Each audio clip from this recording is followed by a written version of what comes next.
غواړي چې د الله په در کې او په دربار کې ستا سپارش وکړی شي نو د هغې دپاره یو کوشش به دا کې کوششونه ډېر دي او طریقې ډېر دي یو دا چې دینداره ملګري وساتې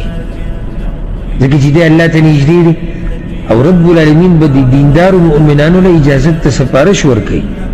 نو ستا به پکې برخه هغه وشي او حدیث کې راځي چې الله به خلاصه دا د حدیثو کې حدیث دی چې الله به مؤمنانو ته دا ووایي چې کوم دیندار مؤمنان دي موحدین چې لاړ شئ او جهنم کې چې تاسو څوک پیژنئ راویې باسئ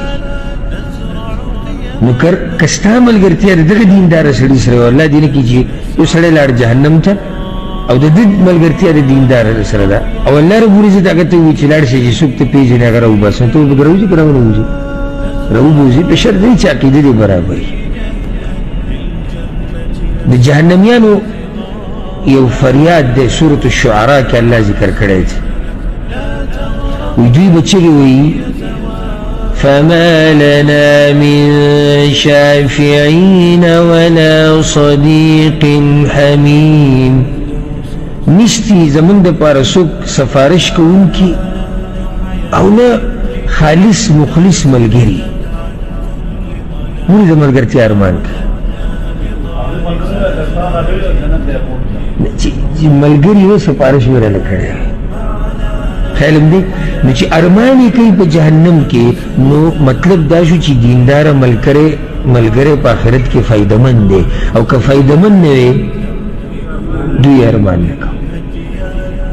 ځکه دنیا کې دینداره ملګري پاله او هغه آیت سورة الزخرف کې خو مشهور دی الله وایي الأخلاء يومئذ بعضهم لبعض عدو إلا المتقين الله د قیامت په ورځ ملګري ټول د یو بل دشمنان دي څومره ملګرتیا چې دا څومره ملګري چې دي دا به ټول د یو بل دشمنان قیامت کې الا المتقین سوای د پرهیزګارو خلکو دوی به د یو بل په کار راځي که غواړي چې ملګری دې په آخرت کې په کار راشي نو دینداره ملګری ساته